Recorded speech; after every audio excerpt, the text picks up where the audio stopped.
মুসলমান পারে পৃথিবীর যে কোনো জাতির মহিলাকে বিয়ে করতে পারে, তো একটাই শর্ত আছে, তাকেও মুসলমান হতে হবে। শর্ত একটাই। উনি বিয়ে করেছিলেন উদারতার মানে আদর্শ দেখাতে গিয়ে, উনি কাউকে মুসলমান করেননি। নট অনলি দ্যাট, উনি কি বলবো, আমাকে বলতে খুব লজ্জা বোধ হচ্ছে, তা বলতে আমি বাধ্য হচ্ছি, উনি খুব নিষ্ঠুর ছিলেন।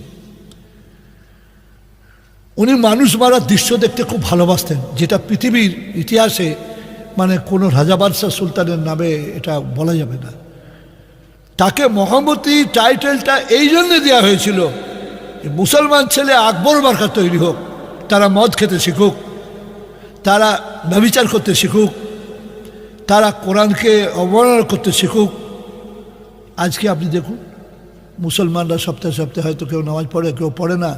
মুসলমানদের তো মদ খাওয়ার অধিকার নেই। যদি বলে আমাদের বন্ধু হিন্দুরা খায়, ওদের তো সমলতার রস খাওয়ার নিয়ম তো আছে।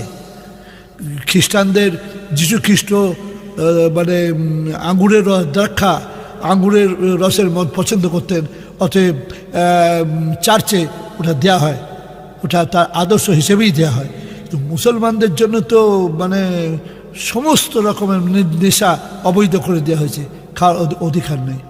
তাহলে চাইলে কি যে ভারতবর্ষের মুসলমানরা যদি তাদের ধর্ম নষ্ট হয়ে যায়, তারা মদ মাতালে যদি হয়ে যায়, তাহলে তাদের ফটাফট তাদের বিভ্রান্ত করা সম্ভব হয়ে যাবে। বাস হলেও তাই।